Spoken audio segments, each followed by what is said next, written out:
What is going on, my Super Sandwiches? Romster here, and today I'm joined by C Reacts. Don't fucking... Oh, all right, don't start this. We're having a nice talk about Xenoverse 2, okay? So don't get your blasphemy going.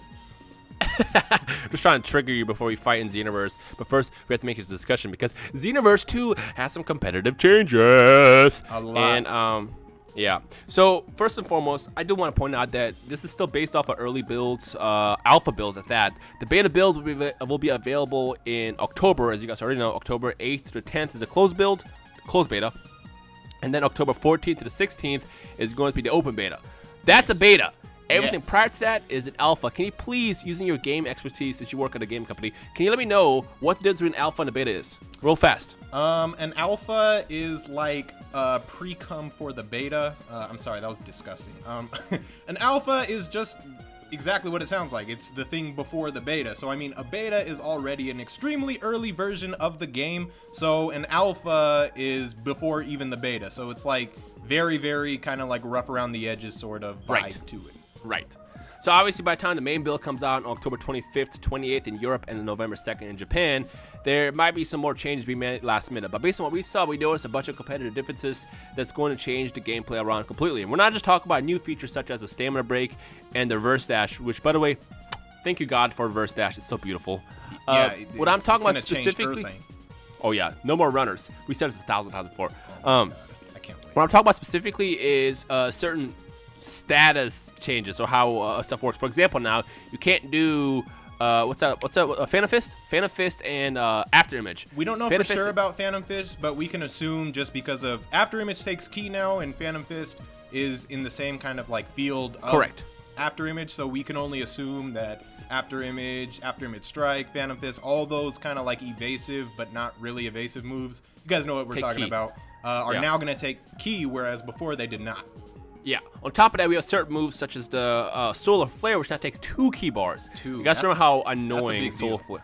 That's a huge deal, because Solar Flare was annoying in Xenoverse 1. I mean, I annoyed... It was abused. Like, yeah, I mean, Solar Flare was... I have no idea. Like, I don't know. It's very surprising that it got through without using key bars in Xenoverse 1, just because somebody teleports behind you, Solar Flare. Somebody teleports behind you, Solar Flare. No, so Solar Flare takes key. Solar Flare took key in Xenoverse 1. In Xenoverse 1?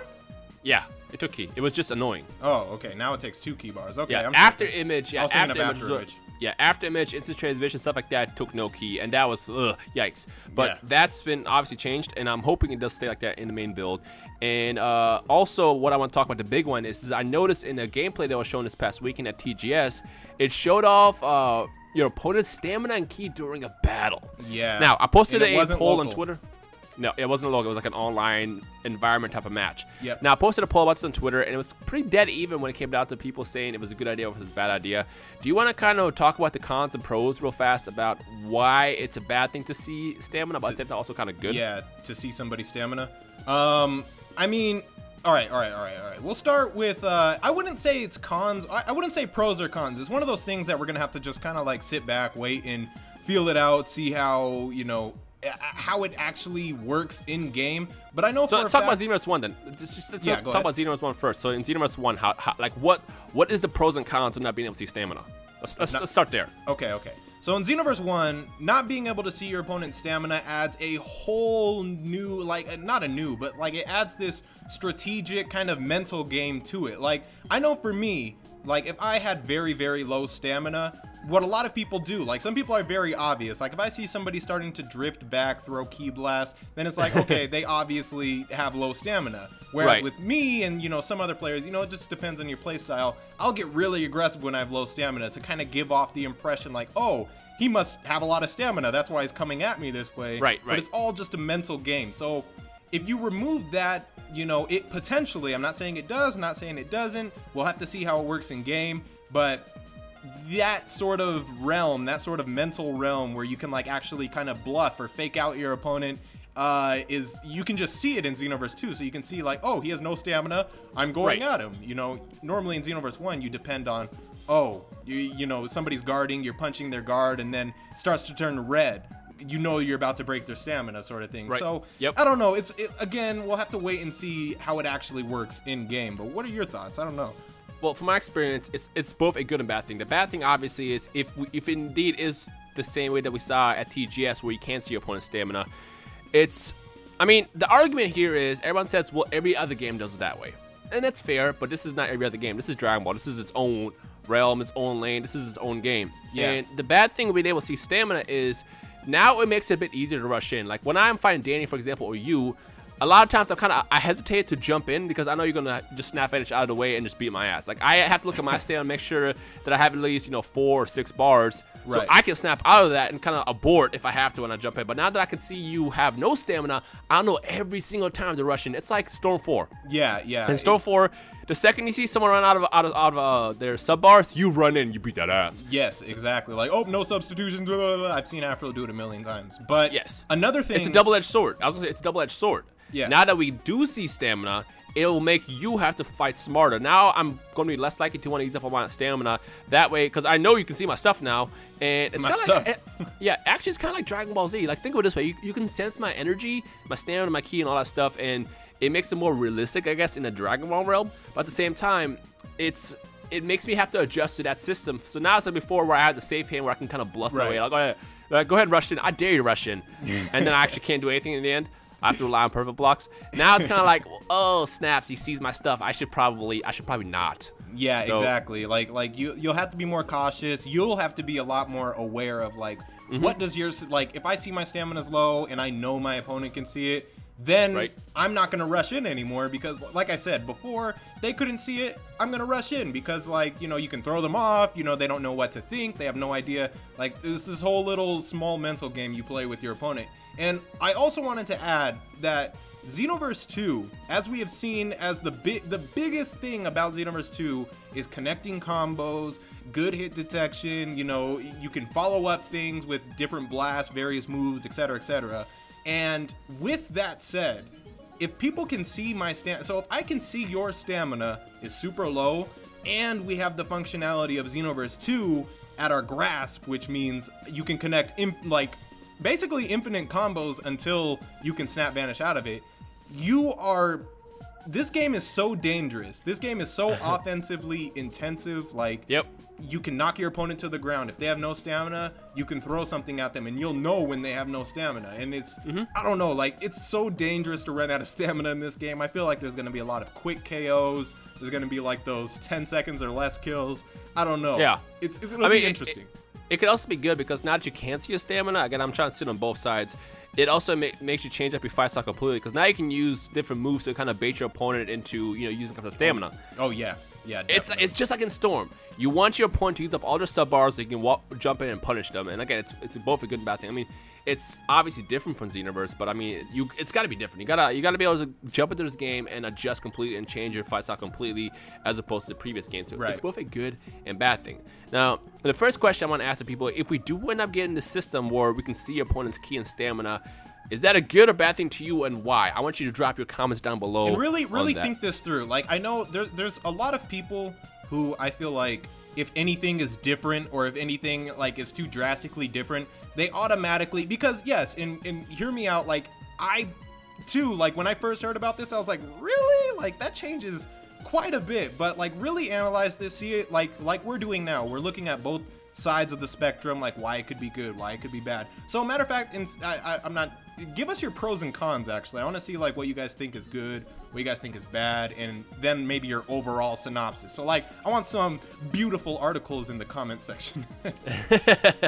I'm curious to see what people are going to say, because obviously you got your competitive players, you got your casual players, and there's even players who have never even played online, which I've surprisingly have seen a lot of people talk about that on Twitter with me. Me too. Yesterday. They're like, maybe I'll actually play online now. I was like, wow, you've had this game for 2 years and never played it online? There are people who don't play online, surprisingly. Now, I will point this out. As of right now, we don't know all the changes. And when the game ultimately comes out in October, it's going to be kind of our job as a community to kind of keep an eye on what's broken, what needs to be nerfed. So, of course, also, whenever the game comes out, there's going to be the portal, which Bandai hasn't launched yet. I think the way Bandai US and Japan are doing it, it's going to be kind of differently. But whenever the game comes out, there's going to be a way to send feedback directly to fix certain things, nerf stuff, and kind of keep an eye on what's broken. So when that comes out, make sure you guys send all your feedback across the board and get heard, essentially. But what I'm happy about is they'll listen. Like, I feel like a lot of people are discouraged because they believe like things that they say is gonna go unheard, like, oh, millions of people are talking, but the only way you'll get heard is if you make noise. So I mean, just don't be afraid to talk about whatever you have issues with. To everybody that's still like hoping that the hair thing happens, who knows? Maybe in the future they might address it, because to those who don't know, Super Saiyan hair is similar to how it was in Xenoverse 1, where once you transform, it just changes the color into gold as opposed to spiking up and stuff. I mean, if you guys are really passionate about something like that, when that portal goes live, I need everybody to just like send that feedback across. Like, when there's certain things in this game that aren't in the game from the start, that doesn't mean it's over. It just means that you have to really send your feedback together and like really come together as an army and show Bandai and Dimps that like we want this. So just like how, you know, when stuff happens in Xenoverse 1, like I remember when they had all those crazy bugs, it was us as a community who rallied together and sent that feedback across and got them to fix it. So just think about Death Ball, think about Super Vanishing Ball, like all of the if you played in the early days of Xenoverse, you know how scary those fucking moves were, and now they're not useless, but they're on par with other Ultimates. So that again, that was community feedback did that. So I mean, what the community can do is really limitless. Yeah. But as of right now, obviously not everybody has played Xenoverse 2, especially from the competitive side of the community. But based on what I'm seeing, this game is going to be a lot more competitive friendly, and that's actually a really good thing. Like, I want to see. It's going to be scary, man. It's gonna be scary. It'd be very scary, but it's going to be awesome. I'm excited. I can just, my blood is just pumping through my body right now just thinking about all the awesomeness. I mean, if we can get Xenoverse without the BS, like without the absolute zeros, without the Phantom Fist, without the, you know, the starter pack, I'm OP moves. The drifts. The drift. Now it's gonna be all about the competitive fighting. Like, you can't run away anymore. You can't rely on Phantom Fist. You can't rely on Absolute Zero. You can't rely on any of that BS anymore. Even Spirit Ball out lasts half as long as it did in Xenoverse 1. Like, does it really? I didn't even know that. They did. It was shown off in one of the videos this past weekend, and it's last half as long. Spirit Ball was nasty. That's still the one move in Xenoverse 1 that when I see it, I'm just like, oh fuck, I gotta deal with this shit.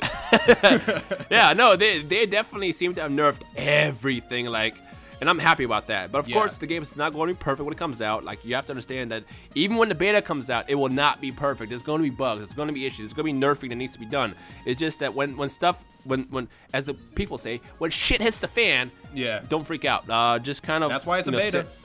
That's why it's a beta, and even with the final version of the game, you got to be able to send that feedback across and let them know what's going on, so they can fix it. Like, the only way they know is if we talk to them, and you know, obviously me, Dion, and everybody in the community that's I guess higher up from like the community side, from influencer side, will do our best to portray that message across and tell them what needs to be done when it comes down to like features, but not just features, but like nerves and stuff, but actual features as well. When that portal opens, it's your chance to send all that feedback across. And I don't know how likely you are to listen to everything. It is literally impossible to listen to everything. I'll just say that. But I don't know how likely you are to address things, most of it. If there's enough feedback on something, like if they're scrolling through, because I imagine it's gonna be sort of like a forum sort of thing.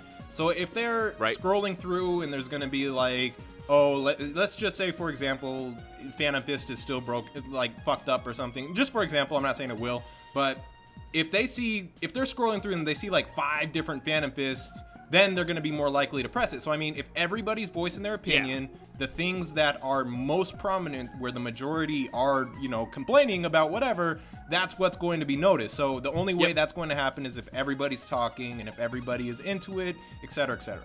You gotta make a lot of noise, because I remember before I end this video, when Wahaha Gachi was broken, they fixed it because I made a video about it. I made a video about it addressing this huge bug, which was kind of like scary, because like I basically exposed the bug to a lot of people, because I think that video had like 60,000 views or something like that. Yeah, and then everybody. You tend.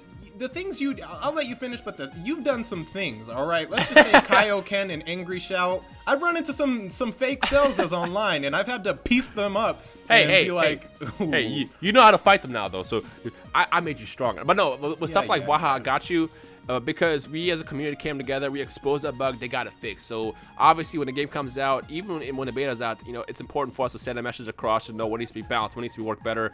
But ultimately, on the competitive side, I feel like Xenoverse 2 is going in the right direction, and I guess I'm excited about that. So we want to hear from you guys, from the competitive fans of the Xenoverse competitive community. Fans. Let me know your thoughts in the comment section below on everything we kind of discussed, what you're excited about, and what you're hoping changes. It's also had that in there too.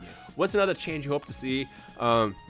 With me, the one change I want to see is with Absolute Zero, obviously make it work way less powerful like it was in Xenoverse 1. Obviously, the problem with Xenoverse 1 was when you get frozen, you can't snap out of it. It's basically a free hit.